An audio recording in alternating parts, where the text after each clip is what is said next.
gas ourselves up, but we short on breath. Talking about we eating, but who we really cooking. Dreaming about greens, but ain't nobody looking. No land, no acres, no seeds in the ground. When the hunger hits, who's gonna be around? We starving every day, and it just ain't the food. Feeding the hood garbage, got 'em acting a fool.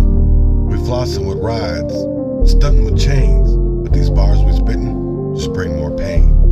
We guilty as hell, preaching all these lies, selling debt to the kids, and we acting surprised.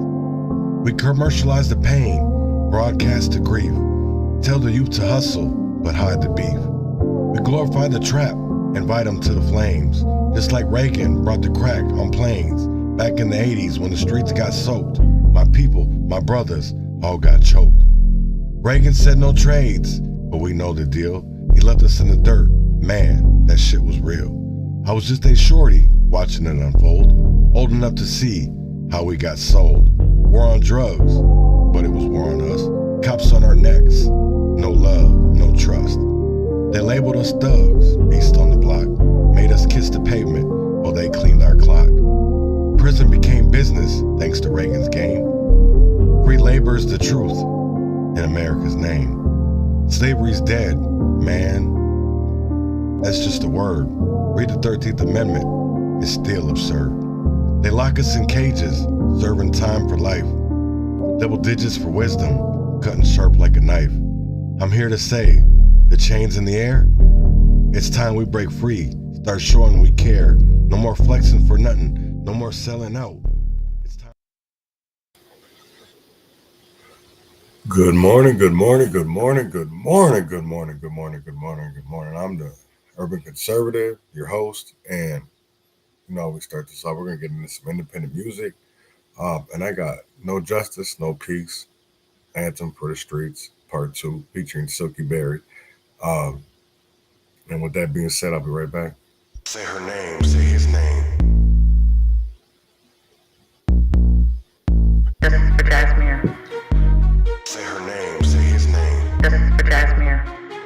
We rise from the ashes, we're reborn from the light, carrying the torches of those slain in the night. I'm just hurt.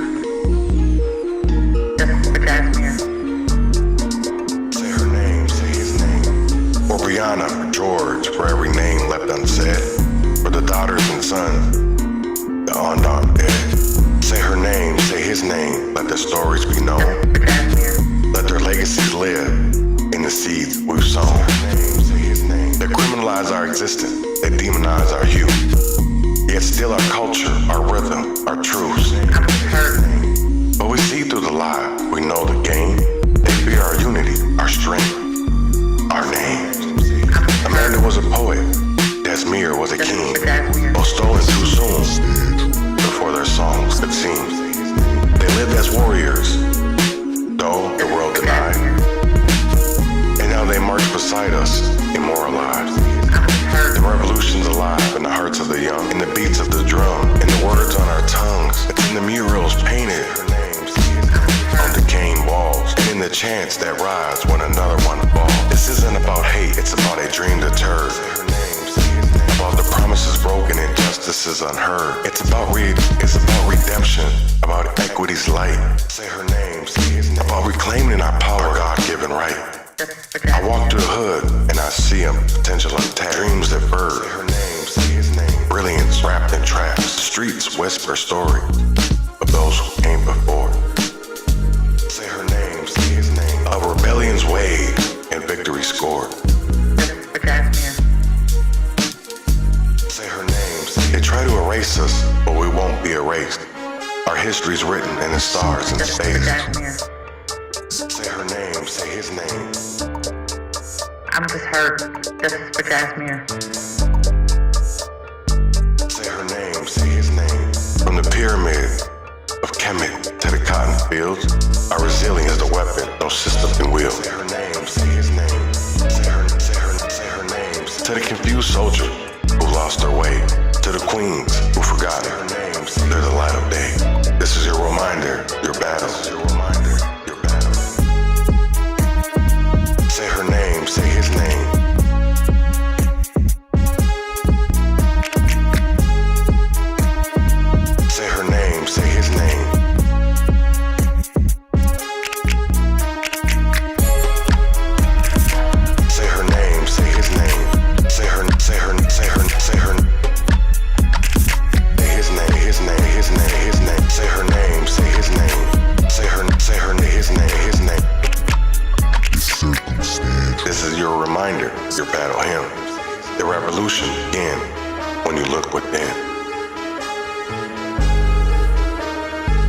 Say her name, say his name.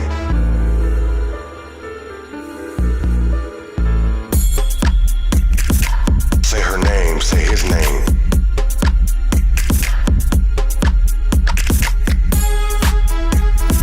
Say her name, say his name.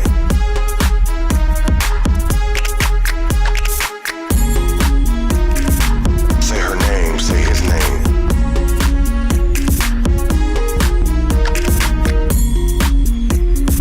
Say her name, say his name.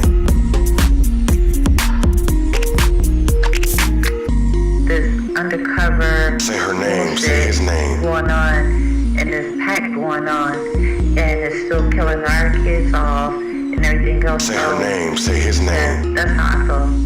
I'm just hurt, and justice for Jasmine. Hey, justice for Jasmine. No justice, no peace. Anthem for the Streets, Part 2. That's from the album Black History, Volume 3. I wanted to start off, today of talking about Minneapolis and the history. Because you got to go through history to understand where we're going, right? And if you don't understand history, we have a chance to end up repeating it. And that's what I really look forward to not happening is history repeating itself. So I found a documentary called Informant. And I want to play that to start off this morning and I think that it's very valuable to us, right? So here's the thing of it is of how does MPD use of confidential informants and how reliable are they? So with that being said, here we go with Fox 9 and Informant. More young men from Minnesota have attempted to travel overseas to fight for terror groups than from any other state in the nation. 5 of those men will go on trial this spring. Now, the case against them will rely heavily on confidential informants, but there is one informant the jury will probably not hear from. Tom Lydon of the Fox 9 Investigators is here with the story behind the story. And I think it is. It really is the story behind the story. The use of confidential informants in terror cases, very common, but it is not without some controversy along the way. Post 9/11, the FBI is reportedly using some 15,000 confidential informants nationwide, many of them young Muslim men. Tonight, the story of one of them who made a decision a few months ago to talk to us, a choice that he believes came with serious consequences.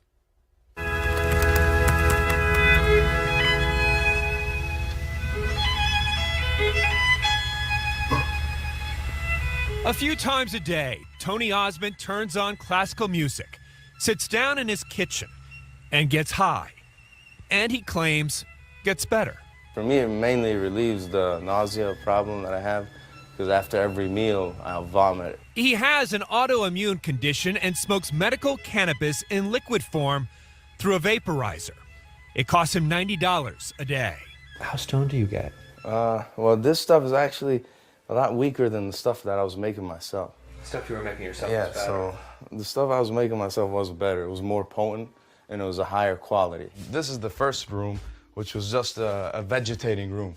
Until recently, Tony was growing his own marijuana, illegally, in his basement, turning the marijuana he grew into smokable hash oil. This looks pretty sophisticated. It is, yeah, it's sophisticated. I mean, how many plants did you have going here? Let's count. 1, 2, 3, 4, 5, 6, 7. 8, By 9, his 10, count, 11, he had at least 72 plants. That is until 3 months ago, when his Golden Valley home was raided by the Northwest Metro Drug Task Force. They were treating me like they were on the Bin Laden raid, or they had just gotten El Chapo. Right here is where I see a siren. Police and the bomb squad pulling Tony over while driving near Worth Park. First thing I saw was a uniformed officer who grabbed both my hands and said, "Don't move. Where are the explosives? Where are the explosives? Where are the explosives?"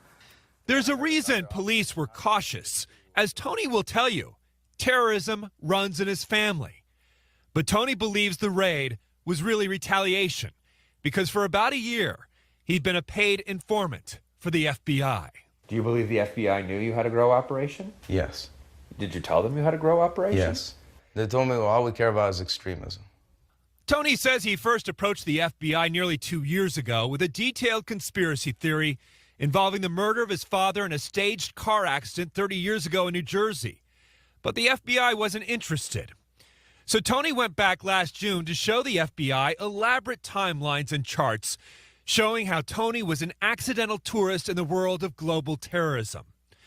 When Tony was only 9 years old and other kids were going to summer camp, his stepfather took him to terror training camps in Afghanistan and Pakistan, where he says he crossed paths with such notorious figures as Khalid Sheikh Mohammed, the mastermind of 9/11, now in Guantanamo; Ali Mohammed, who wrote al-Qaeda's terror training manual; Ramzi Youssef, convicted in the 1993 World Trade Center bombing.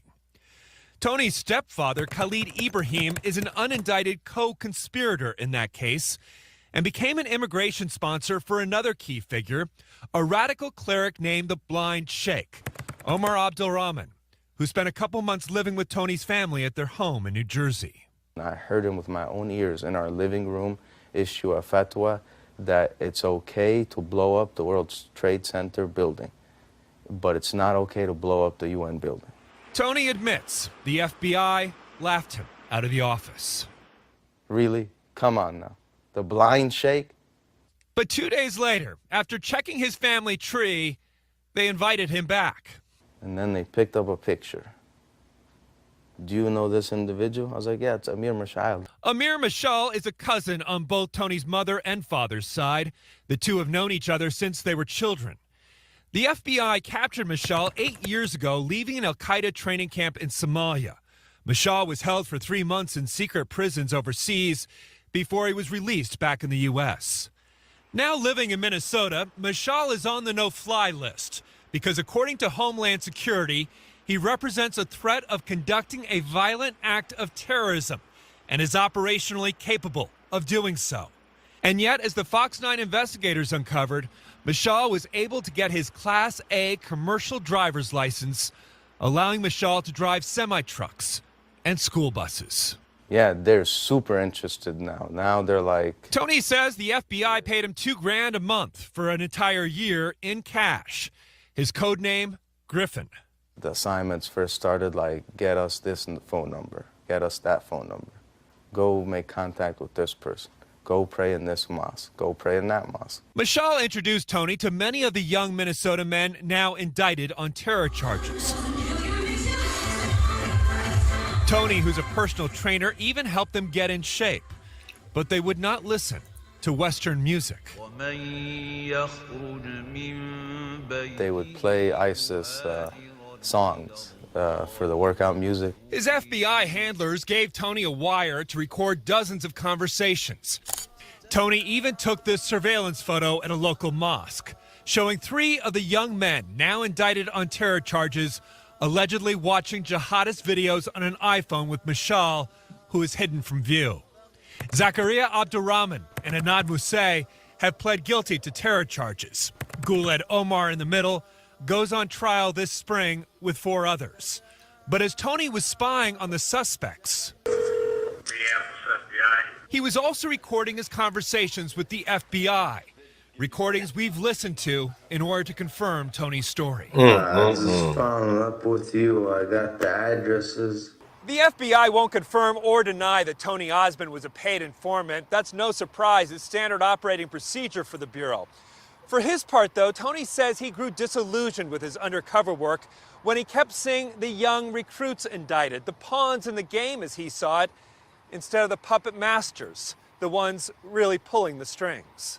Like, you know, there's a high-level person and a low-level person, and they were focused on low-level people because they want as many convictions as possible while leaving the high-level radicalizer free to radicalize as many young people so they get as many convictions as possible. So in desperation, Tony talked to the Fox 9 investigators, telling us how his cousin Aimee Bock was obsessed with jihad.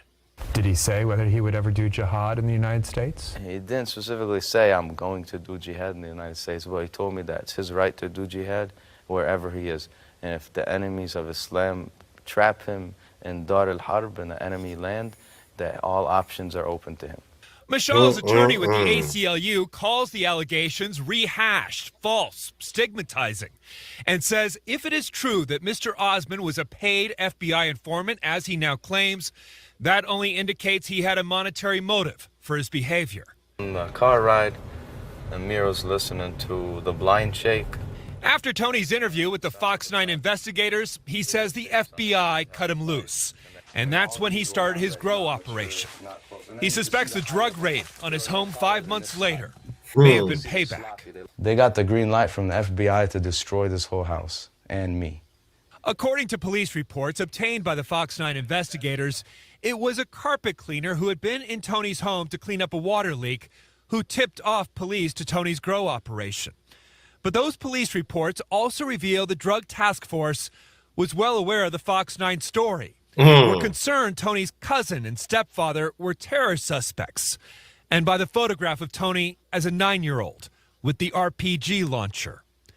The drug task force even contacted the FBI, who confirmed the information Osmond provided about himself appeared to be accurate. Damn. Tony says the FBI handlers showed up at the Golden Valley Police Department. Can you please vouch for me, man? And then he says, you know what, when he was working with us, he was very honest and trustworthy. And now it was the task force that had an offer. Become an undercover drug informant. I told him I don't know any kingpins. All I know is terrorism suspects, and I've already handed them all in. Tony refused to become an informant again, claiming all those plants were for his personal use. He's now facing felony drug charges. He's also broke. Next month, his home will be auctioned. In hindsight, it's easy to see the FBI's dilemma with Tony. His family connections made him an intelligence asset, someone who could perhaps get them one step closer to the terror pipeline. But an informant who gets high several times a day and who talks to the media is no longer reliable or confidential. Tony was useful until he became a liability. The FBI is no longer laughing at Tony, but they're not taking his phone calls either. There are details about how Tony operated that we've left out so as not to jeopardize any ongoing investigation. At least 3 other informants have been identified in court documents. Damn. Defense attorneys are expected to bring up various issues relating to their possible motives for cooperating with law enforcement. It appears that some of them may have struck deals to avoid prosecution. Damn. And that is why they became informants. What do you make of Tony's point that they're just going after the recruits and not the masterminds? I think it's interesting, but that's also how some of these cases are built from the ground up. You get the lower level people to go after the kingpins. So it's possible that that's what prosecutors are doing in this case. And what about these 70-some marijuana plants? It seems like a lot for personal. And we've checked with some people who would know. One of the things that Tony says is that he had to kind of grind those down to get the hash oil. You need a lot of plants to create that hash oil. And those 72 plants actually were at different stages of development. Not all of them were full grown yet. That's crazy. That makes me wonder though, if like when they always want to go at the low level dealers and not the big time guys. You know what I'm saying? I've always looked at that. Like, but then I understand it because, you know, money, it's all about money. That was wild to hear about that. And it's crazy that these people live in our communities. They reside, you know, they're in PTAs, they're bus drivers, and yet people, it's like with the KKK back in the day, people used to wear masks so they wouldn't pick off who they were, you know, and that's crazy as hell to me. And I will never understand that, why people don't. They still don't get it. You know what I'm saying? They still don't get that we are in a crisis. Now, I want to talk about the government shutdown because what's coming and who pays the price. Now, I'm going to play this video explaining what happens during a shutdown. And I think it's to me, it's very explain it, you know, it's very informative.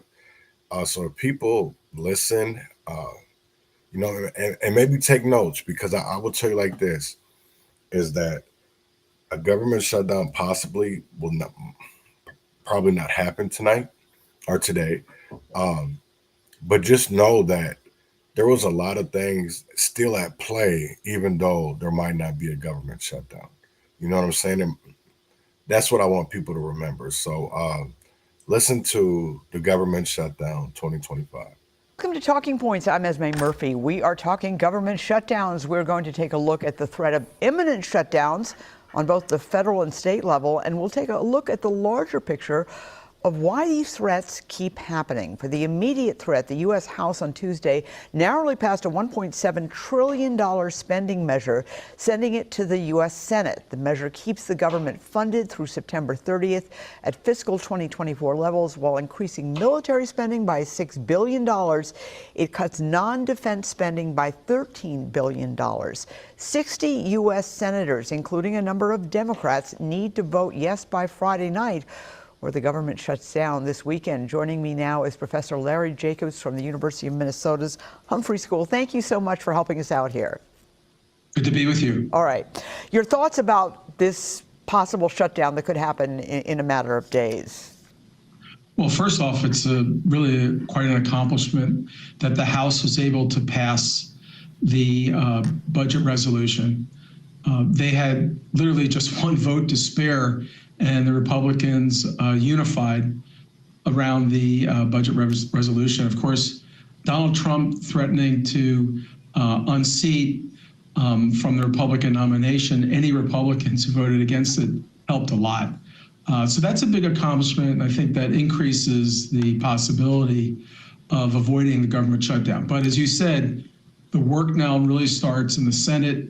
And there's quite a debate among Democrats as to whether they should support this budget resolution. Many of them oppose what's in the resolution. They're also very concerned that whatever they approve will be rewritten by Donald Trump, as he's been doing over the last several months. Okay. So a lot of uncertainty there. If it doesn't pass, it'll be because the Republicans who are in the majority in the Senate were unable to get enough Democratic supports to overcome the filibuster. Okay, and it's a little confusing, and you got to figure out the math. But Rand Paul, who's a Republican, has already said he's going to vote against it. So that means you need 7 to 8 to 9 Democrats lined up, ready to vote yes. It seems to be, and that's because of Senate rules, we should say. Senate rules require that 60 threshold in this case. The issue, as you mentioned, was, does it give too much power to Donald Trump? What I'm reading is that Democrats are concerned that not only will it give too much ability for President Trump to rewrite it, but also it gives him unlimited authority in terms of flexibility on how to do the spending. And isn't that the whole issue right now, that President Trump, according to his critics, according to Democrats, not Republicans, they say that President Trump is really stepping out of bounds in terms of his executive powers? Yes, not since Richard Nixon have we seen a president rewriting budgets. And the way this works is you've got Congress that passed the budget, the president that signs it. That's the way it's always been working. But with Richard Nixon and now Donald Trump, they just said, thank you very much for the money, and they're deciding where to put a freeze on spending, where to put the money, and which workers to fire. And obviously the Democrats find that quite objectionable, and they're asking now, why should we pass a budget that Donald Trump will do what he wants with it and ignore the legislation we're voting for? Also, there seems to be a lot of nervousness about the role of Elon Musk and his decision-making in terms of what gets spent and what doesn't get spent, what gets cut, what doesn't get cut. Doesn't that put more pressure on Democrats to vote against this? There is tremendous pressure from the Democratic activists to vote against the budget resolution that's come out of the House of Representatives. They see this as a test about the Democratic Party standing up to Donald Trump. So in past times, we've had a kind of up or down vote on government staying open, but it's much more complicated this time around because of the actions that Donald Trump has been taking as president, and particularly his unilateral decisions about the appropriations by Congress. Right. Want to know how I protected my team's focus time and got 50% more done? Managing projects should.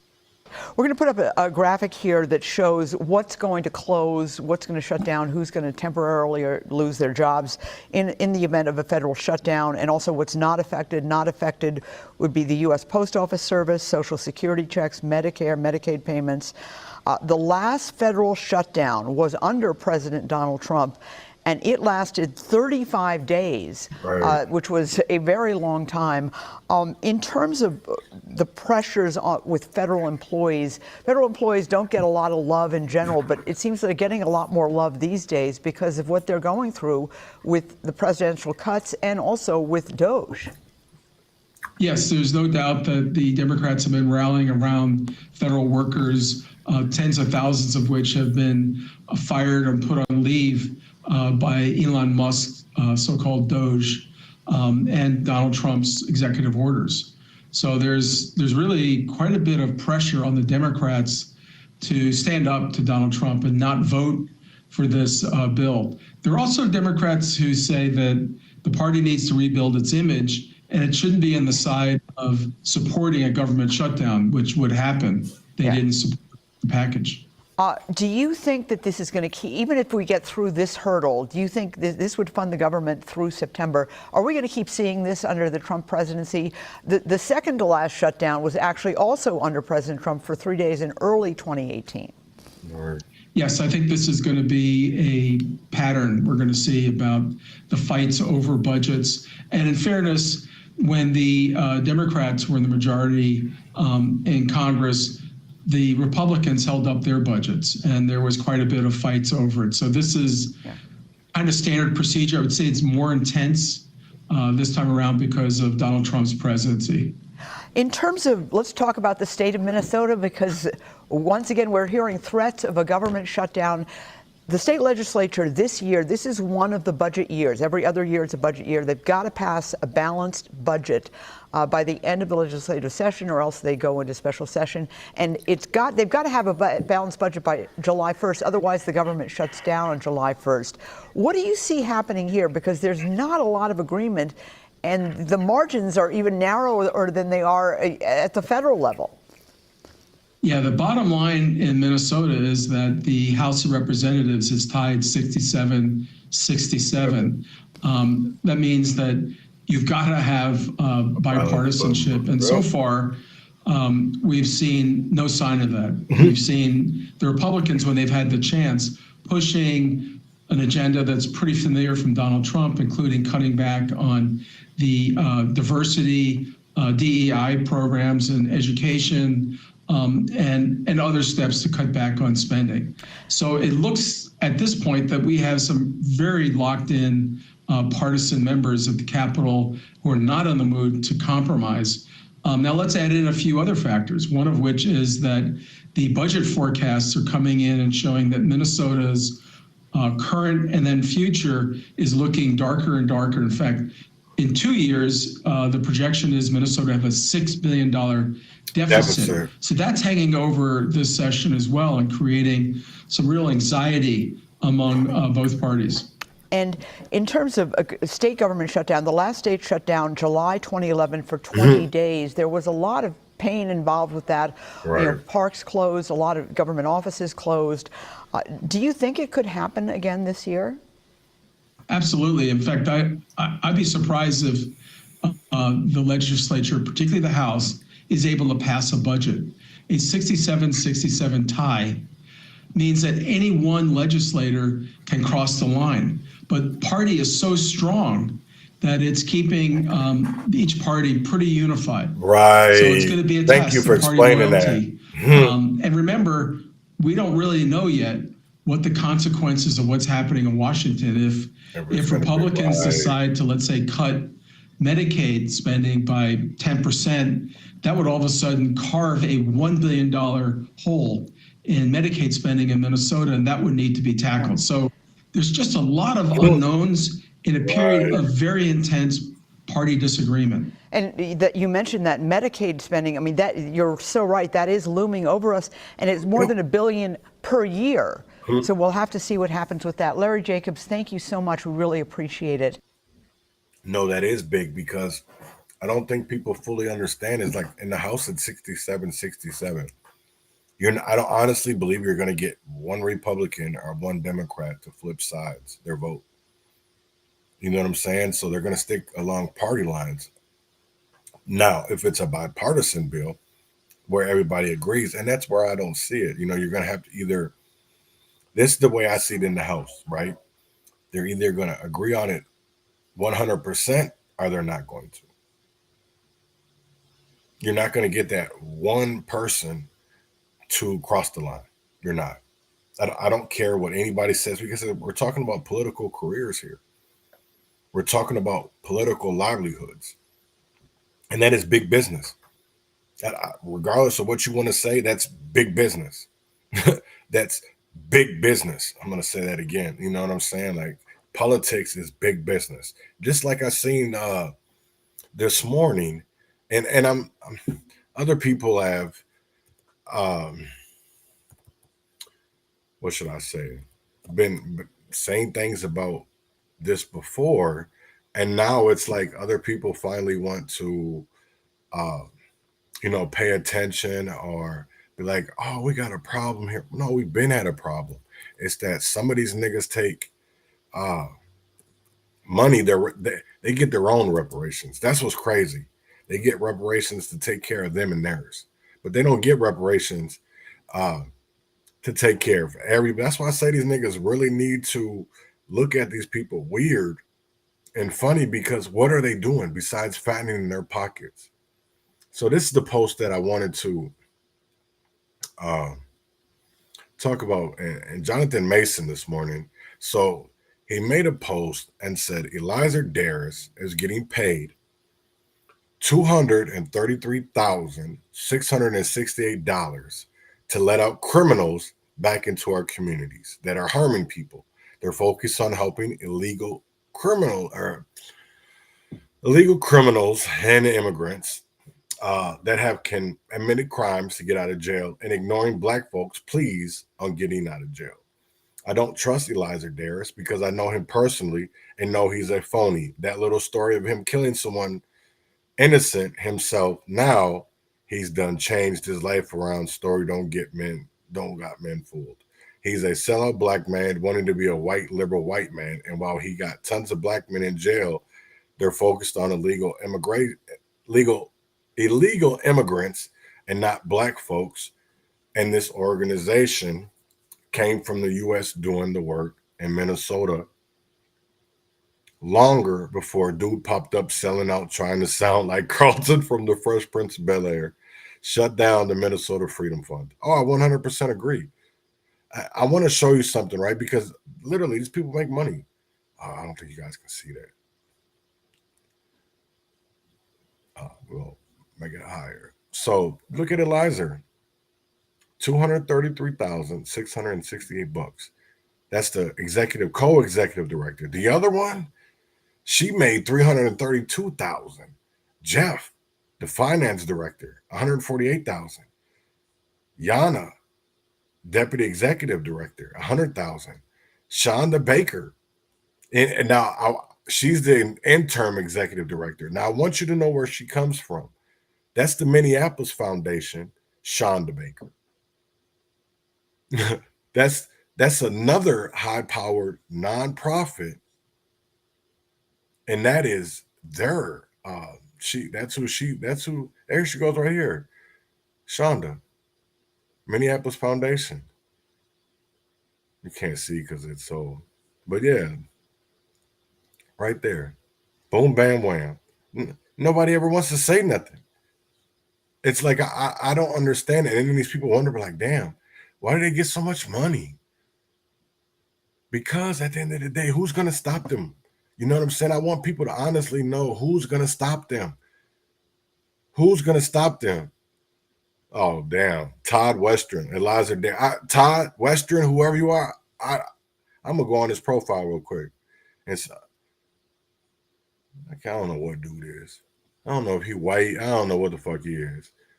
I guess he black, mixed, whatever. I guess he mixed or what. Voting Nakima. I already know what he is. And I want to tell people this, is that just because everything looks good ain't good. You know what I'm saying? I was in prison with Eliezer. And I'm going to tell you like this. I agree with Jonathan Mason. There's a lot of things that individuals could be doing to free innocent black men that are in prison, and they ignore it because they get paid. You know, when you root behind like an Aimee, this is the crazy thing, right? You have some niggas that say Black Lives Matter, but how many of you niggas voted for Amy Klobuchar? How many of y'all voted for Keith Ellison?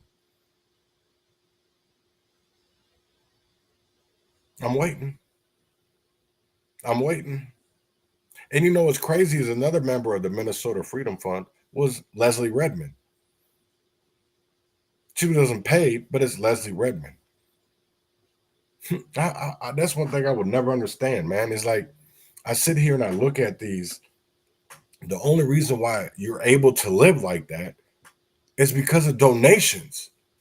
It's because of other people's donations. That's the only reason why you're able to live like that. That's the only reason. So I don't understand how people say, oh, they're self-made men, or, oh, I did this. I built it brick by brick. No, you didn't. You built it off lie after lie after lie. Lie after lie after lie after lie. And you know who sacrificed? Us. The people that are still at the bottom, who are sitting here clawing to get to the top. Because we're trying to take nothing and turn it into something, right? While y'all have something and are turning it into shit. You're not even turning it into nothing. You're turning it into shit because we are nothing. We come from that place where Jerry McAfee says he comes from, Eliza Darris, Georgia Fort's husband. We're from that place where they say they came from because we're still there. We're still trying to claw our way into existence. We're still trying to claw our way into being seen. So I want to talk about Aimee Bock and the Feeding Our Future. And did she know? Prosecutors challenged Bock testimony in the Feeding Our Future trial. Now I want to get into the article or the news story that was played last night on KSTP. You see the 603. Let me go there. The accused ringleader in the Feeding Our Future fraud investigation was back on the witness stand today, and Aimee Bock faced blistering cross-examination from a federal prosecutor. Investigative reporter Eric Rasmussen is live in Minneapolis to tell us about the showdown in court today. You know, this was all part of the gamble Aimee Bock made when she decided to take the witness stand in her own defense. She faced hours of questioning from the government's lead prosecutor about money, fake meal counts, and her connection to all of it. How are you feeling? All smiles at the lunch break, but inside court on the witness stand, Aimee Bock faced a barrage of questions from the prosecution. Investigators say Bock signed off on fake meal counts like these, as Feeding Our Future funneled millions in federal aid to sites falsely claiming to feed thousands of kids a day during the pandemic. You never noticed these claims were wild? Asked lead prosecutor Joe Thompson. They weren't wild at the time, Bock replied. She blamed former staff at her nonprofit. Authorities raided Feeding Our Future and other sites in 2022, uncovering what prosecutors say amounted to nearly $250 million in fraud. As for the now infamous text message from Bock to a consultant, we may have become the mob. Bock insists she was pushing back against false information. The mob part was a sarcastic joke, Bock testified. When we had problems, we would aggressively attack and eliminate. And today, prosecutors also questioned Bock about a $310,000 payment she received from one of her co-defendants' companies. Now, Bock says she simply sold them her child care business. Prosecutors insist this was a kickback from those who wanted to continue getting money from the federal food program. And Bock still isn't finished. She'll return to the witness stand for a fourth day tomorrow. Of course, we'll be here. In Minneapolis, Eric Rasmussen, Five Eyewitness Stand. All right, another big day coming. Eric, thank you. And people need to be watching is the Feeding Our Future and to see how much actually did come up out of there, because prosecutors came in guns blazing on Thursday, grilling Aimee, whatever the hell they want to call her, Bock, the founder of the nonprofit. The goal to prove she knew about hundreds of millions of dollars in fraudulent funds flowing through Feeding Our Future. So here was the play. The feds are arguing that Bock wasn't some clueless leader. They say she knew exactly what was happening. Massive amounts of government money meant for feeding hungry kids was being stolen and spent on luxury cars, million-dollar homes, and private jets. Meanwhile, communities were left with empty promises. The question is, will she go down for this, or will she slide away like so many other in these white-collar fraud cases? And more importantly, how did this fraud even get this far without being caught earlier? The government hands out money left and right with no oversight, and then acts shocked when people game the system. We'll be watching this one closely because if Bock walks, it just confirms what we already know. Big money talks and consequences are for the little guy. I'm going to be honest. That's how I feel, is that when it comes down to it, is that punishment isn't for them. Justice and accountability, responsibility isn't for white people. Because that's the one crazy thing that I think about. This is a lady that was in a Lamborghini. A Lamborghini, that's the one thing that I will never understand, right? Because even with this next story, right, that was feeding our kids. That was feeding the hungry, right? Somehow, they learn better when they eat. Well, this is about recovery because we've seen with Evergreen, we've seen with New Way, right? So they want to show that, well, they don't want to show. They showed that a lot of their investigation that came up when they were doing on Evergreen was literally like there was receipts to Louis Vuitton, Prada, luxury vehicles. And it's like, damn, what are you guys doing? You know what I'm saying? Because these are not things that people who are in poverty are trying to make something out of nothing get.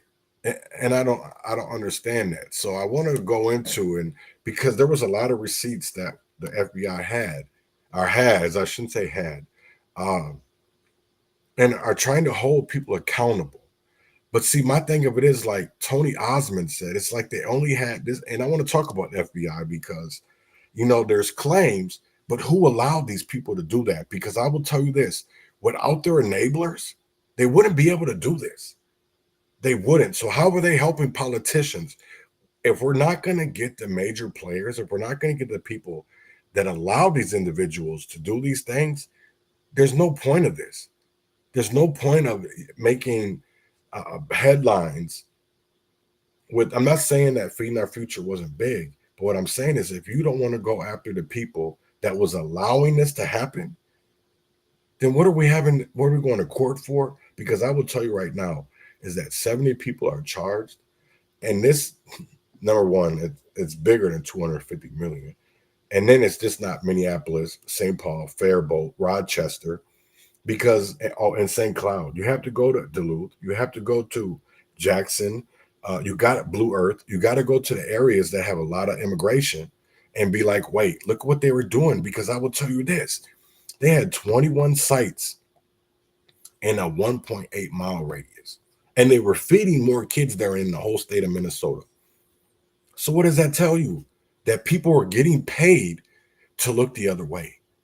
Because as long as the media, because I'll tell you this, as long as Reverend Tim Christopher talked about it, as long as Chaz Neal talked about it, as long as, Sahan Journal, until it got really deep, they talked about it. Even with Deanna Winter, we won't pay much attention to it.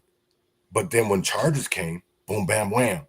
Now everybody wants to talk about these scams, this oversight, this fraud. And then I understand why Trump is doing the things that he's doing when it comes to Social Security, when it comes to Medicaid, because we have so much we don't have no oversight. We have so much waste. We were doing, money was being sent to Iraq to do drag shows. For what? I don't even get that. Here's my thing of it is, not Minnesota, but them two, America should stay out of worldly, globally, and try to influence other nations and other countries to do something just to get money. Because that's crazy to me. I mean, and literally we have people over here starving going cold and dying. And yet we're arguing over some bullshit. I'm going to be honest. We're arguing over some bullshit. Well, tonight, the feds say they uncovered taxpayer-funded luxury shopping sprees totaling millions of dollars when they raided the home of a woman at the center of the Care 11 investigation. Here's investigative reporter AJ Legault with the latest developments in Recovery, Inc. A hidden gun, allegations of witness tampering, millions of dollars in luxury purses and clothes. That's just some of what a federal raid on the home of Evergreen Recovery's owners uncovered. Evergreen Recovery owner Sean Grigo, in the wake of a Care 11 investigation, was indicted on charges of conspiracy, wire fraud, and money laundering. It's all tied to what the Department of Justice calls a multi-million-dollar Medicaid billing fraud and kickback scheme. The feds raided and shut down Evergreen Recovery last year. Unsealed court records now reveal they also targeted Grigo's Forest Lake home this month, looking for $4 million in luxury and designer goods purchased with fraud proceeds. In October of 2023 alone, company credit card records show Louis Vuitton purchases by Grigo and her husband, David Backus, totaling more than $440,000. Millions of dollars? We didn't steal millions of dollars, girl. Read the state statute. Have a good fucking life. Everything you've said is false. Everything you said is slander, and will be availed to the court. I promise you that. Backus has not been charged, but the FBI labels him a target who participated in the scheme. In June of 2024, the FBI says Grigo and Backus went on a spending spree with the company Amex. $13,000 at Hermes, over $35,000 at Fendi, $57,000 at Louis Vuitton, $64,000 on a private jet, and $41,000 on an Airbnb. Sources tell Care 11 they took a family vacation to the Hamptons. While employees got paychecks that bounced. I was getting paychecks, the piece of paper, but that's all it was, a piece of paper. It wasn't cashable. Searching the couple's home last week, agents found a Smith & Wesson revolver inside a Louis Vuitton bag. The gun violated Grigo's conditions of release. Records show agents also found what they call a clear specter of witness obstruction. A woman living in the home whom Grigo claimed was her sister-in-law, but who's actually a former employee, a material witness who helped Evergreen bill Medicaid. The FBI says 30 to 40% of the hours billed are falsified. Sources tell me the FBI needed a box truck to haul away all the luxury goods. Grigo was taken into federal custody for violating the terms of her release with a gun and contact with a witness. She was subsequently put on electronic monitoring and is having all her internet access monitored. For Care 11 Investigates. That's crazy. Here we go. That's crazy as hell to me. And I'm gonna be 100 and honest, right? That's wild to me because that's wow. So the owners of Evergreen Recovery, now rehab clinics, are supposed to help people get their lives back on track, right?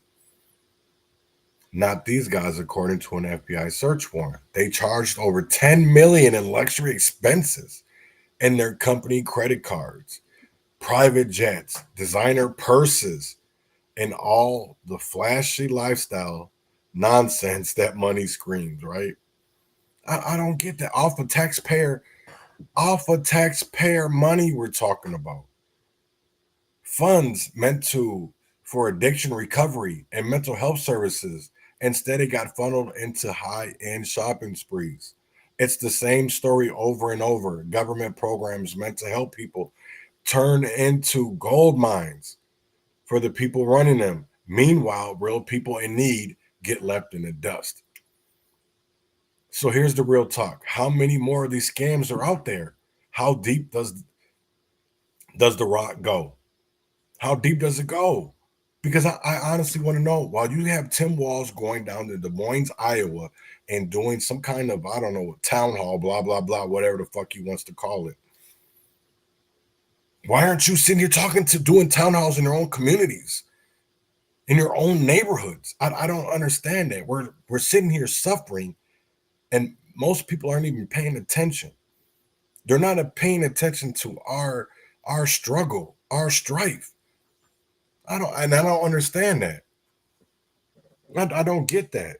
You know what I'm saying? It's like, do we not care about homeless individuals in America? But we care about people in Gaza and Ukraine, but not about the people in Yemen, because I'll tell you why. So before, I'm gonna go into my next story, but I want y'all to tell me why they won't tell y'all about Congo and Yemen. Why? And then they'll stick you with Gaza and Ukraine. Please tell me. And after this next story, please keep that in mind of why do they don't tell you about Yemen and Congo, but they tell you about Gaza and Palestine, or Ukraine, I should say. I'll put Palestine in there. And I'm being for real. Why? So I want to talk about AI in education. I don't think that's talked about enough. I don't think that is something that is coming. And what are people going to do? Are people going to be like, well, it's AI, they're better than us? I mean, so if we can't trust them, who can we trust? Well, it's all about, you can trust it, but how do you trust it? How do you trust something that is, first of all, smarter than you are? That's what I don't understand. So listen to Carrie Levin explain AI in education. Story Kara Levin's Chris Harapsky reported on a PH student expelled from the U for allegedly using AI to cheat has over 2 million views. It is an issue that clearly touched a nerve. So we wanted to hear more. Recently, Chris sat down with a group of students to get their perspectives for his segment, Care to Explain.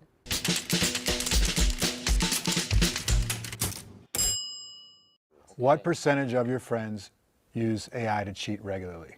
70. Oh, she got it.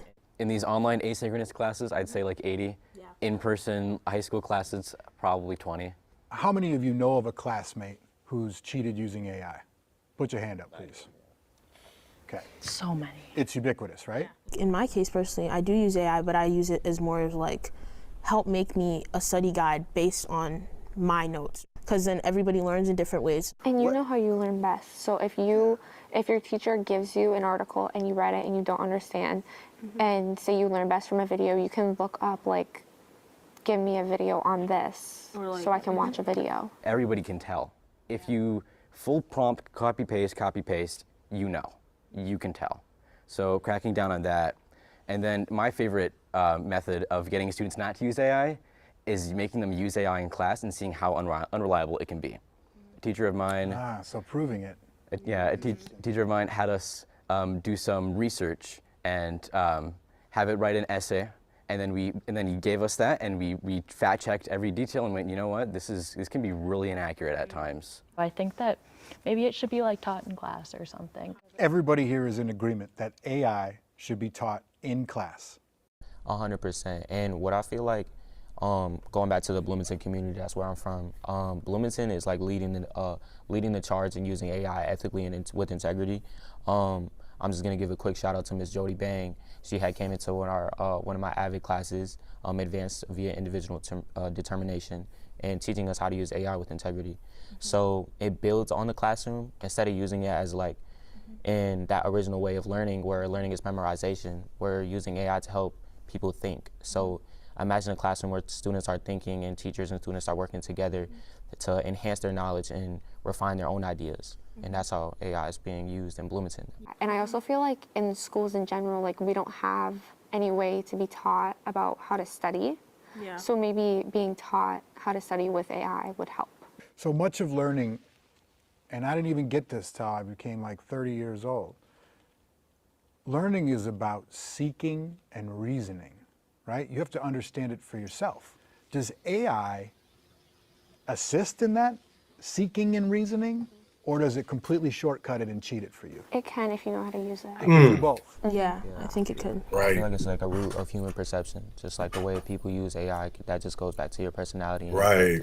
I think that you're doing yourself a major disservice if you use AI, because once you get to those advanced college classes that are your electives or you're required for your major, you can't use AI in some of those classes. Like, they're physically too hard or require too much like hands-on stuff. So you are really not helping yourself by using AI all through school. Like really what you said, like the integrity part of it, or like how are you using it? Are you using it to help your learning, or are you using it to avoid learning?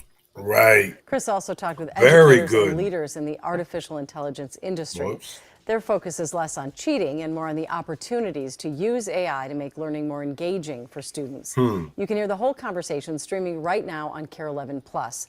You just download the app for your TV. Oh, I didn't even know that. I guess I could have played that for you guys.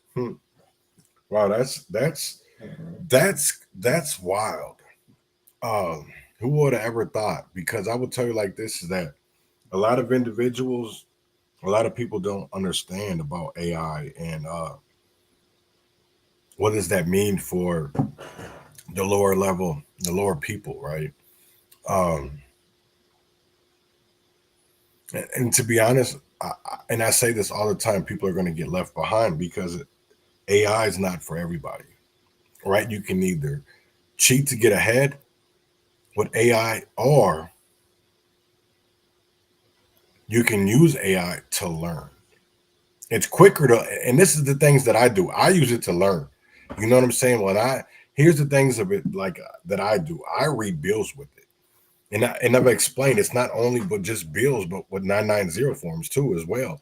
You know, and I do see a lot of waste because I see people using that. Well, the math ain't mathing. Tell me how. Because the receipts ain't mathing.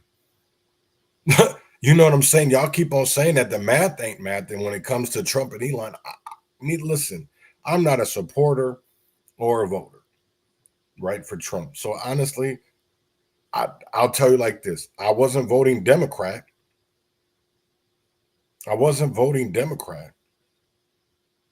So, and I definitely wasn't voting for Trump. So, not that I was telling people not to vote for the man, because I knew that my wife voted for him. You know what I'm saying? But I left that to her because I would tell you like this. We live in a society where maybe everybody isn't liberal. Maybe everybody isn't progressive, and they still have that conservative values of what they grew up with. That's why I say everybody's not a conservative. You know, and that's the one thing we got to get rid of, because I'm an urban. Because I will tell you like this, I wasn't given a choice what to eat for dinner, what to eat for lunch, what to eat for breakfast. If I didn't eat, I went hungry. If I didn't put what was in front of me, I went hungry. That's how it's always been. That's how it's always been. And, you know, everybody wants to blame the parents.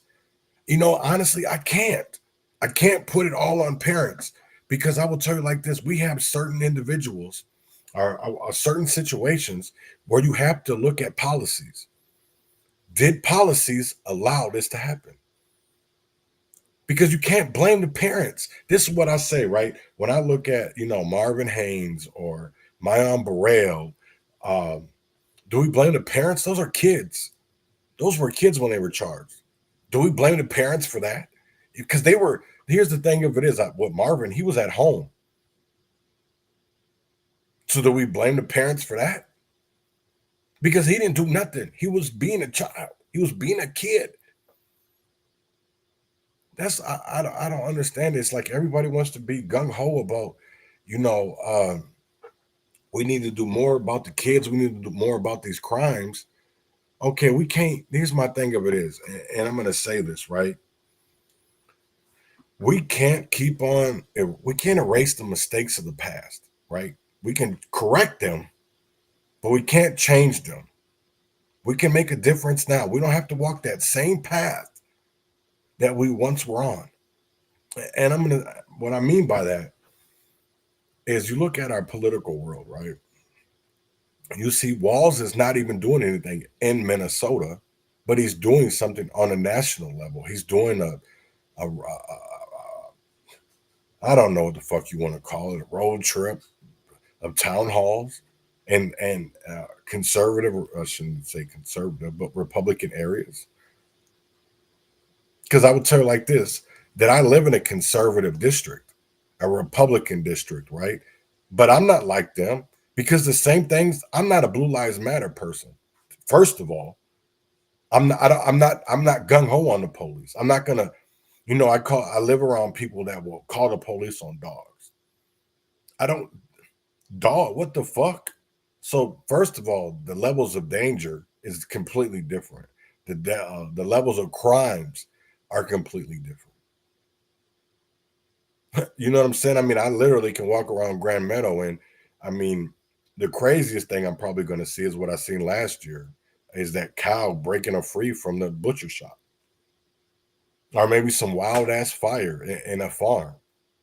Because I will tell you like this, the cases of individuals that have cameras in their bathrooms, filming women or girls, doesn't get talked about.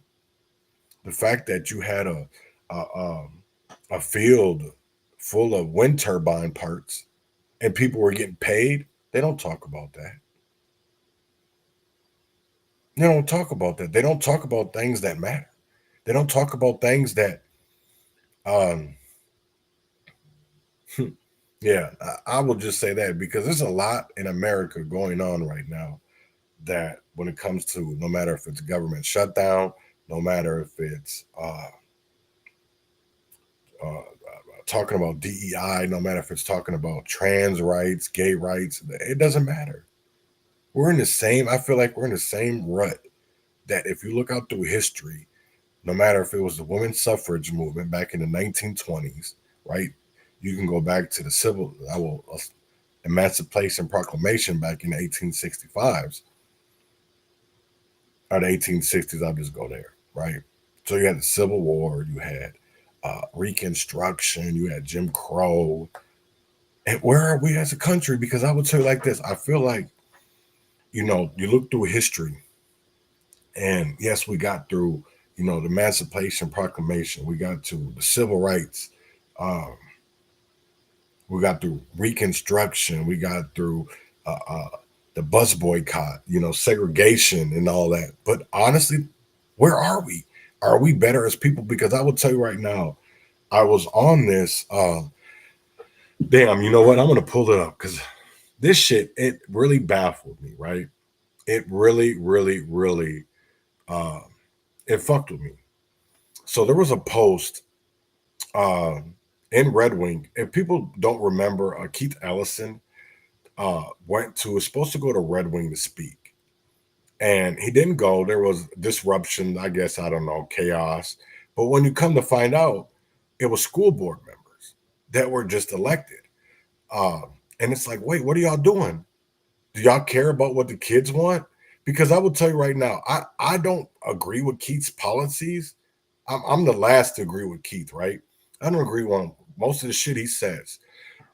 But it seemed odd, and I don't mean to be reading off of this, but yeah.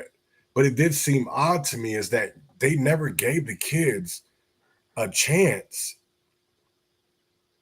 to, or even really, honestly, the city, the residents, the parents. It was more about outsiders and a few school board members, like Rachel, the kleptomaniac, or it was Jeremy Cohen, who just won and the school board seat in 2024. You had a GOP office where I'm from, Fillmore. Oh, I shouldn't say near me, Fillmore, because Fillmore is in Preston. That's Fillmore County. Preston is their seat. So it's like, why? And Red Wing is almost 2 hours away from Preston, about maybe an hour and a half. So why? Why is you have no's all the way in a Red Wing public schools? What goes on there? Your child doesn't go there. That's the same. What's crazy? Because part of the reason why I stay out of Red Wing business is because I don't live there. Which I don't live in Minneapolis. I don't live in Rochester. I'm a like kind of like a suburban of Rochester. You know what I'm saying? But I feel like if I don't speak about it, who's going to speak about it? You know, and I'm glad for, you know, Carol Overland. She's the one that did this. She put in a data request, and a lot of people don't know about, you know, Data Practice Act request. So I'm going to read it to you. Late last month, the Red Wing School District canceled a Black History Month appearance by Minnesota Attorney General Keith Ellison. Red Wing Schools event featuring, so there's an article. That seemed a bit odd to me. Stating concern over significant disruption, but not really surprising as there was such an overly racist, concerted effort to generate uproar in early 2020 over refugee settlement. See, I'm glad you can't forget about certain shit, right?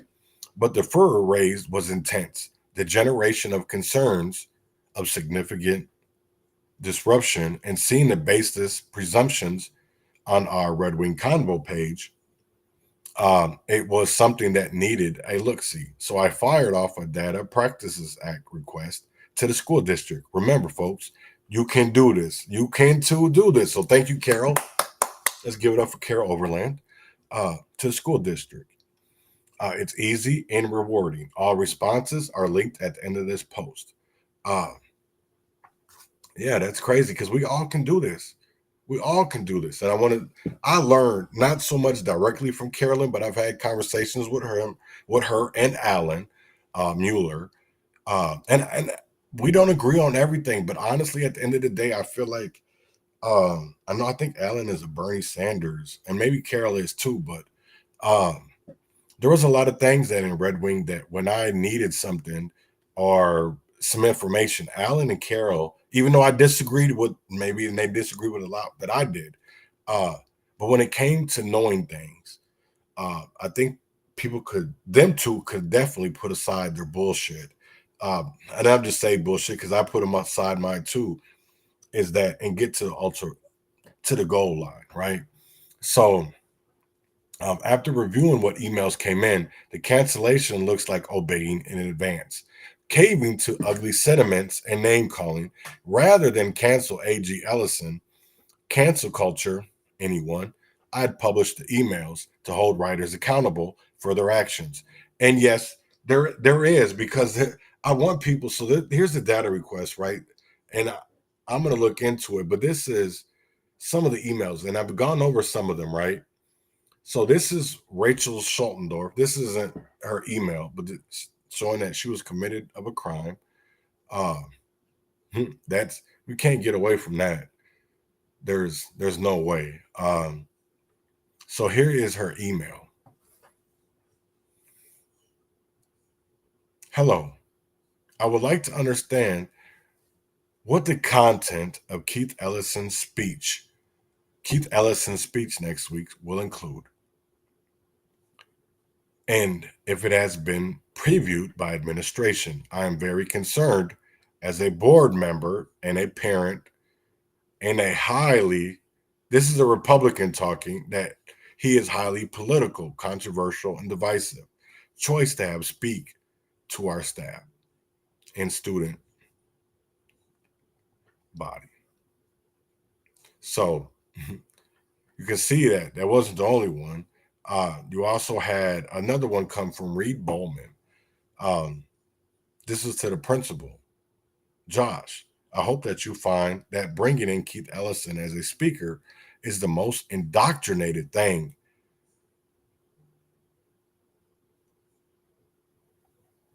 you can do. I don't know. Maybe I make this smaller so I can see the whole thing. Okay, here we go. You can do. Josh, I hope that you find that bringing in Keith Ellison as a speaker is the most indoctrinated thing you can do. This is appalling, to say the least.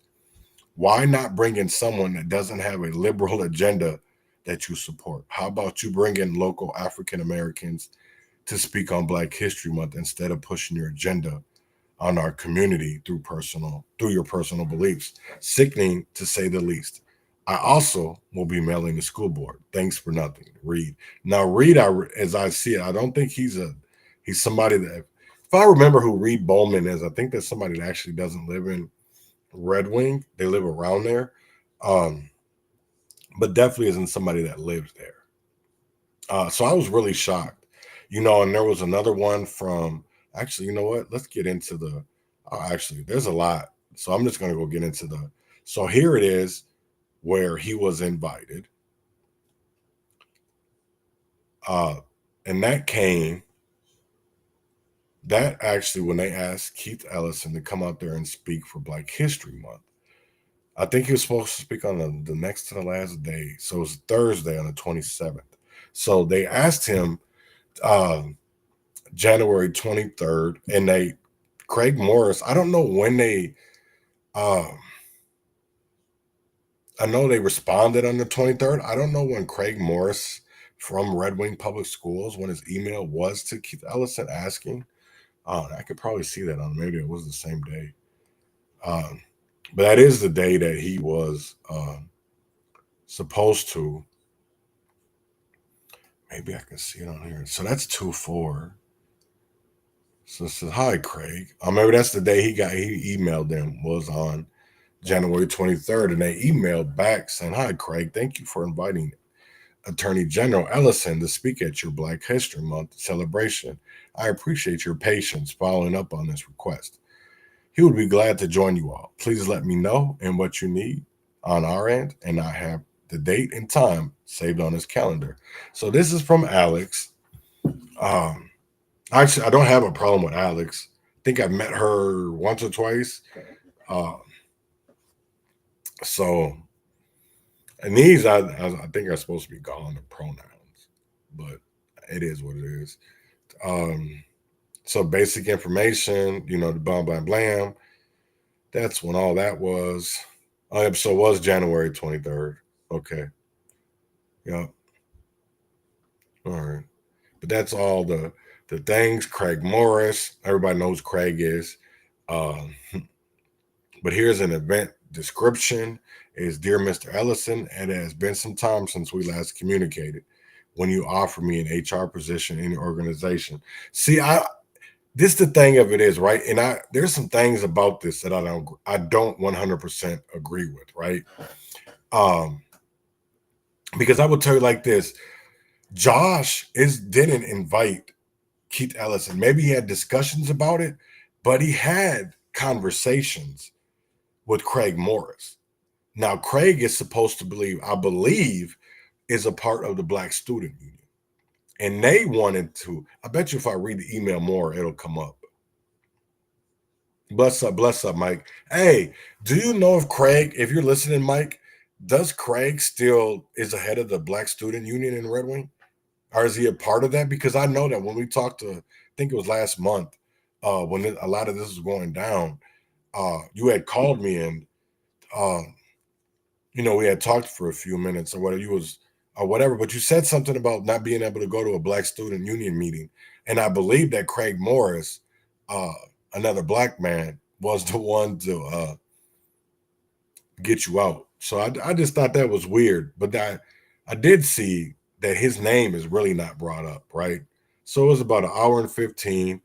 So I want to go back to what the basis of the conversation was going to be. So the event description, but I declined due to a health issue, yeah. So I am writing to ask if you would be willing to speak to students at Red Wing High School as a part of my efforts to appreciate and acknowledge your leadership and accomplishments. It is my honor to send this invitation to you. While Red Wing appears to be an all-white rural community, the district is approaching 26% diversity in the community and has diverse student population exceeding 23%. As a substitute teacher, mentor, and consultant, I have worked with several young men to help them reimagine their futures and to see themselves differently. I'm asking for some of your time without patronage or agenda, because so he asked it not for it to be political. So I don't understand that.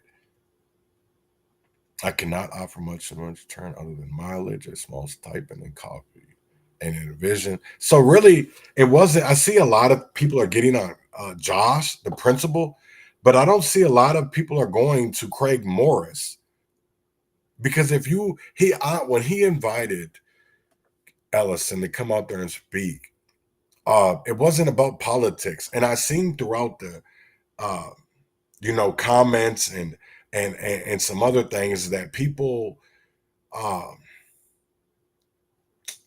they wanted to look at Ellison as that it was going to be all about right.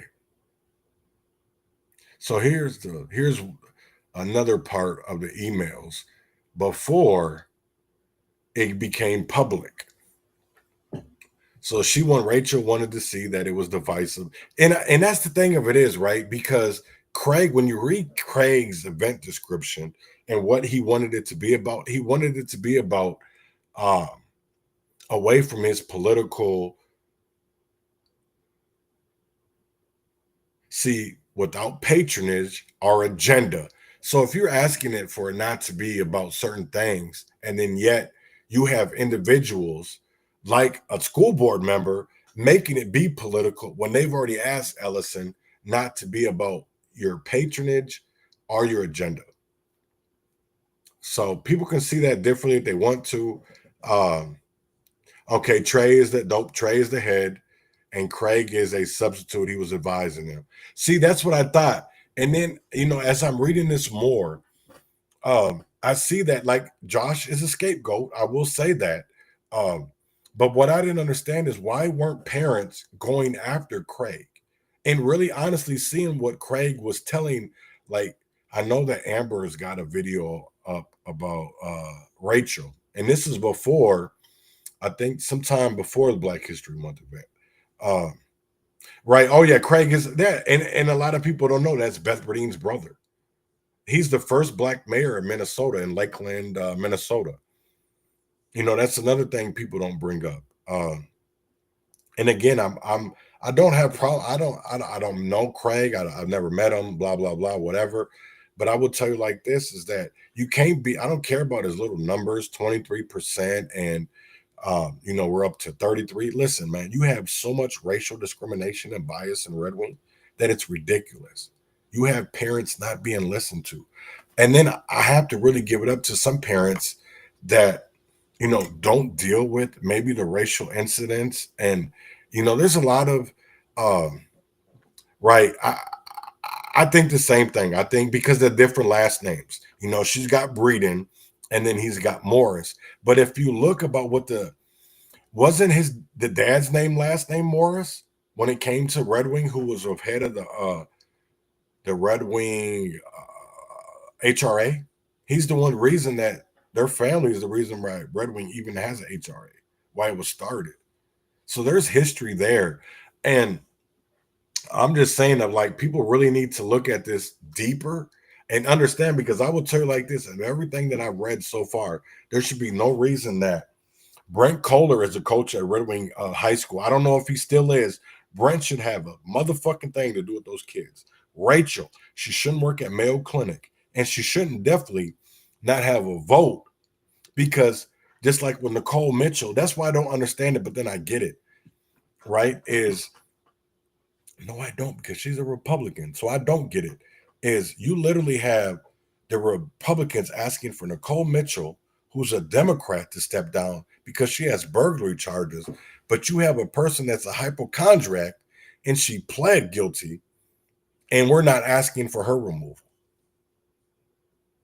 And it's the same thing with Steve Drzowski, who went to trial, even though he was acquitted. And it's the one thing that I'll say, a peer of his jurors, Elmer Morris. You're right. Yep, Elmer. Thank you. You know what I'm saying? But I think, I don't know why people aren't pointing that out.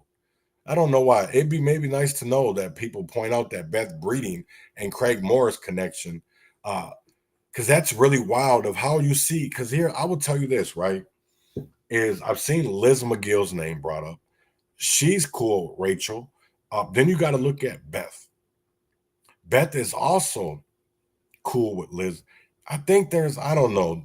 I think that whole shit is, I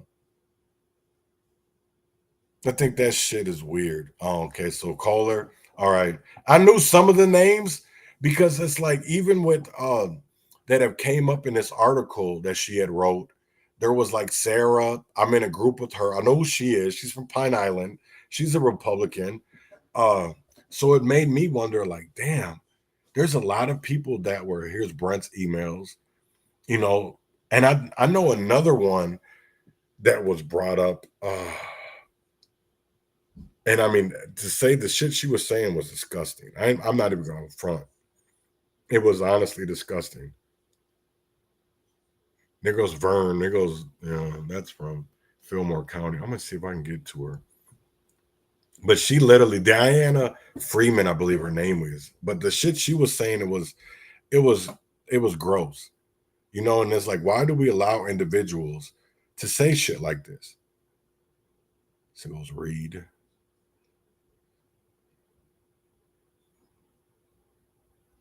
Joseph Ellison. See, they were brought up to domestic abuse. That's why I'm saying you can't throw stones without looking in the mirror, because it's the same thing with Nicole Mitchell yesterday in the ethics committee. You know, I thought that was a fucking sham ethics committee if I ever fucking seen one. Because I will tell you right now, the person leading the ethics committee should not be doing anything about ethics with Bobby Joe Champion. And then you had Eric Lucero, very questionable ethics. Then you have Steve Drzowski. His ethics should be questioned. So really, you had people throwing stones at glass houses. You know what I'm saying? And I want people to remember, yes, Steve Drzowski was found not guilty of 5th-degree domestic assault of his daughter. But they also, his ex-wife, asked for a restraining order at the end of the trial, and that was granted. So we can't leave everything, everything out, because it's wild. And again, that hearing yesterday, Nicole Mitchell should be gone. Bobby Champion should be gone. Steve Drzowski and Eric Lucero. It's not just Nicole Mitchell, because honestly, they should have had multiple hearings. It should have been Bobby Joe. Why is every time that some nonprofit leader is on trial, you're the lawyer, especially when it comes to the Black community over North? It doesn't matter if Reverend McAfee. It doesn't matter if it's, your nephew just got popped off for over, I don't know how much it was for fraud, but it's crazy as hell. Right. See, Reed, that's who it was. Okay. But it's wild to me of how, this is the one crazy thing that I want to say, right? And I'll stand up with whoever it is in Red Wing. Doesn't matter if it's Amber. It doesn't matter if it's Shannon Rochelle. It doesn't matter if it's Christopher Malcolm, because I will tell you like this. Even though I know Shannon's got me blocked in Red Wing, I don't see enough. I don't see, even though, Amber makes a couple of posts, videos here and there, is it really garnering anything? You're not making, I seen Teresa Bornstead on there. She sent the email, and it's like, really, lady? Where were you at during Wigger days? Where were you at during Wigger days? Where were you at when the police department abused and traumatized Shaquita Hurd? What about when the school district canceled Rashad Turner? And that's the one crazy thing, because I would tell you like this. People have to, when it comes to Red Wing, all their cancellations of Black speakers that I know of have been around other events.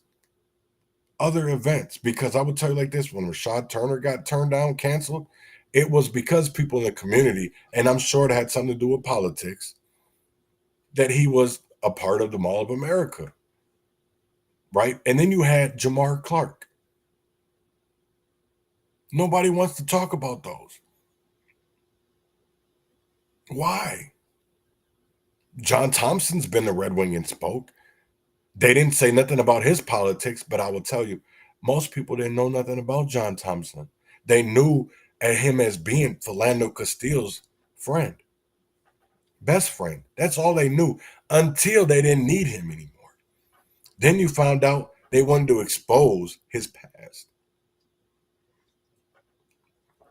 Then, when they had no need for him, they wanted to expose him. No, that's wild.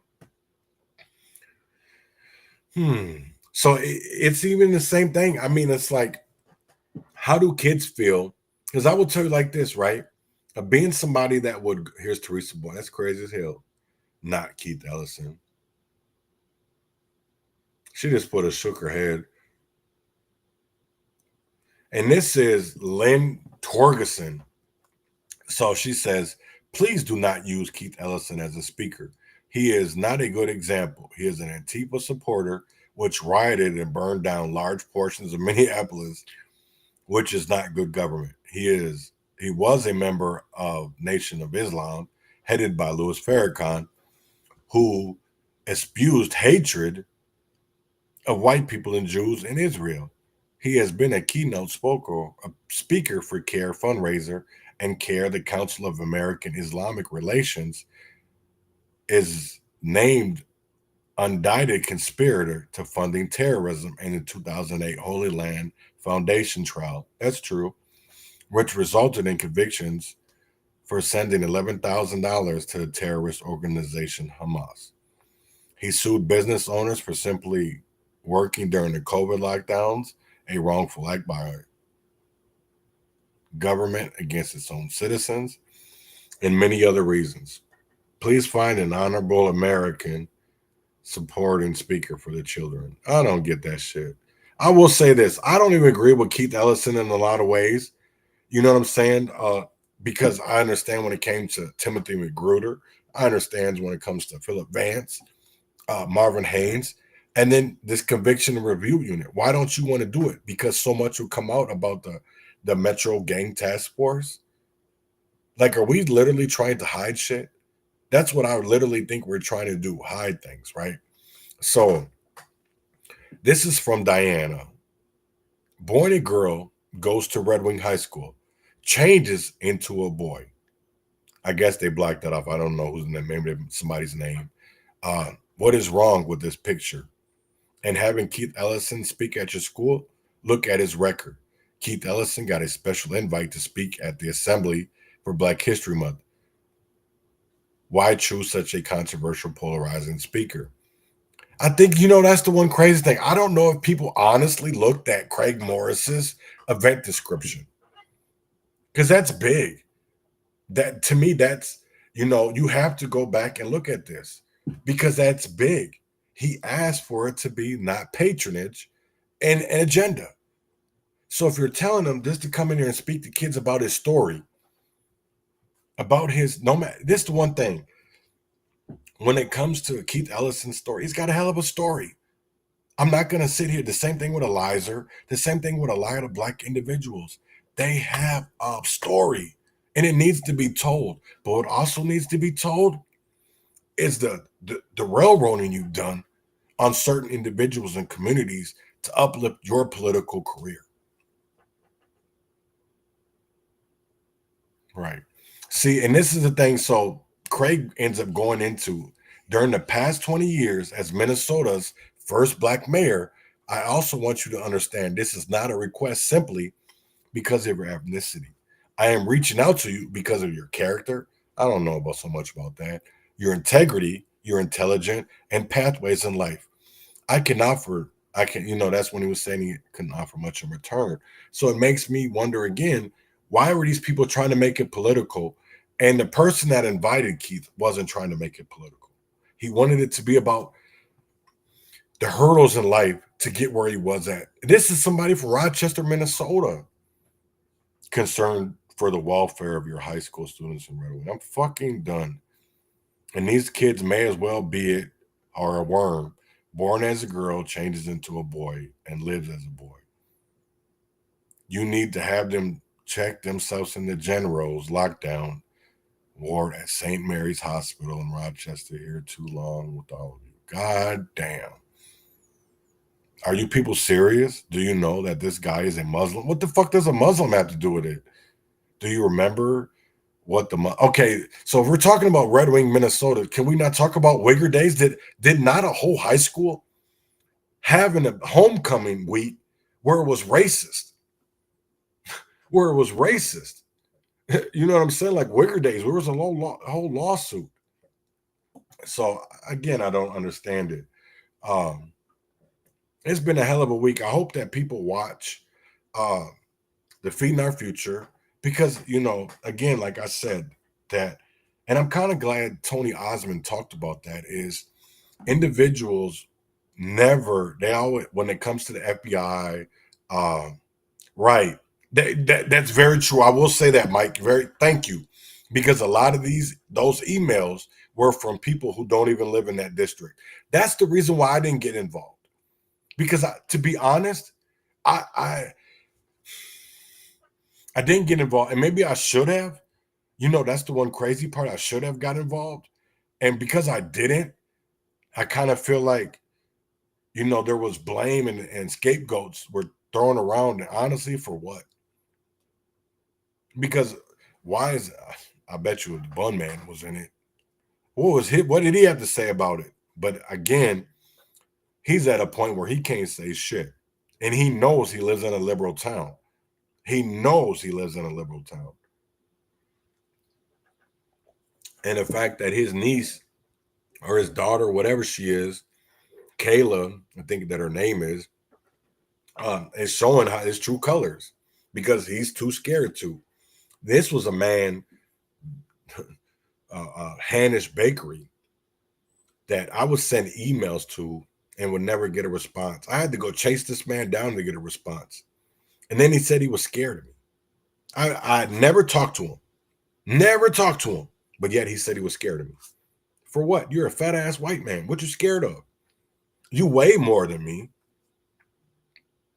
It's because you're a pussy coward. People should have known better. That's the crazy part. But again, most people don't. Most people don't. And that's sad. It's sad. Yep.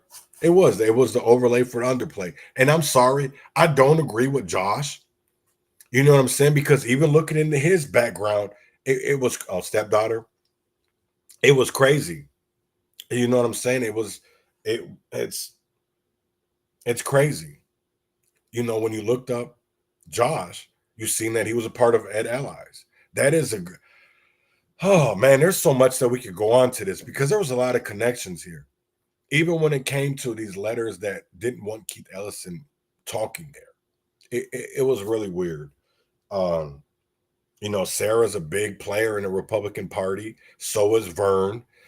You really got to put these connections. And then I really thought about Josh. Why would he cancel this? I know a lot of things we're talking about cancel culture. But honestly, you had the people that were sending the emails made it political. And Red Wing High School, our public schools, was trying to make it not. They were trying to make it about the integrity, even though I don't agree with the guy's integrity, but his story about where he came from. And I will admit, Keith Ellison has a hell of a story. You know, there's a lot of stories that he probably won't talk about, you know, even when it came to college, because you have individuals in Minneapolis that went to college when he did, that worked with him, that aren't afraid to speak, that aren't afraid to talk, because a lot did come out. And yes, he was a part of the Nation of Islam. He was, and still is, an attorney. But how many black people did he railroad? That's the one thing a lot of people don't want to answer, is how many people did Keith Ellison railroad and continues to railroad? Because I will tell you like this, I see, you know, we talk about James Wren. Why doesn't Keith trying to do something for James? Because it doesn't benefit him. Let's be honest, it doesn't benefit Keith in the least bit. So why would he? Why would he? Why would he? Why would he? That's the one crazy thing that I want people to know, is that why would he? Why? Why? That's the one crazy thing that I really want to say, is like, why? Why? because we expect better, but we definitely don't ever get it. We definitely don't ever get it better. We don't ever get it. You know, that's the one crazy part. We don't ever get it. But I want to get up out there. I know it's the weekend. I hope everybody enjoys it. You know, I can see that the House wasn't doing anything today. They had a few committees. But damn, I wish people would just pay attention to what's going on around them and make a difference, not only for your communities, but for your family. Because are you going to do something before it comes into your household and before it comes to your door? Are you going to do something to prevent it? Are you going to do something? I think it was forced, right? I think he was forced too. I do too. And that's another discussion that needs to be had. That is a discussion that needs to be had in Red Wing. It definitely does, because I don't know how much Craig was asked his opinion, our perception, or whatever, right? I don't know if he caved in on it, because I will tell you right now, there was nothing that Craig sent that I would think that he asked Keith to come there to talk about liberal progressive politics. He came there to educate kids about Keith Ellison's story. And that's what it should have been at. It doesn't matter about it shouldn't have mattered about his politics. And I will say this, when it comes to Keith Ellison, maybe he does have an agenda to come speak to the kids, right? But that's not for us to decide. That's not for us to sit here and to judge, because if anything, you know, we have a bunch of allegations when it came to him beating his daughter, or not his daughter, his wife, girlfriend, whatever. But yet this is a person who's our Minnesota Attorney General. Our Minnesota Attorney General. So this is a person that people voted for in Minnesota. So with that being said, I want everybody to have a great weekend, and I will see you back Monday. Maybe I ain't gonna do an episode Monday because that's some holiday or whatever on the 17th. So I won't be doing an episode that day, but I probably will be maybe going live. But with that being said, I want y'all to win or fail, freedom or jail, heaven or hell, and wish me well. And I will see y'all next week. Have a good one. I'm not going to get no intro for this joint because I'm still reeling and dealing with the fact that he gone. So I'm just going to go in. Today we mourn. Nah, hold up. We mourn, yet celebrate the loss of yet another great. A legend in his own and our time. The fact that he's gone, I'm trying not to let it make me lose my mind. Up in here, cause ain't nothing but memories and tears. Sadness and memories and an appreciation of what your music did for me. Young adult in the late 90s while Puff was rocking suits too shiny. You put on for the cats in the trenches living grimy. Told the world is dark and hell is hot. Then stopped, dropped, and opened up shop at the #1 spot. First album, multi-plat, this is fact. Put New York and the streets on his back. Then the beast came through and Belly showed the world he could act. We lost Pac and Biggie. As a culture, we was needy. We couldn't get enough, we couldn't stop being greedy. We couldn't wait for what was next. So he gave us flesh of my flesh, blood of my blood, the praise of a thug. We paid attention and listened, telling us the whole time about how you was slipping. Yet and still you shook up the game again. And didn't have to make a deal with a devil named Damien to get the fame again, cause it was rightfully yours. Rocking whole stadiums, selling out tours. When everybody was blinging and backing that ass up, yapping about drugs and sex. When the smoke cleared.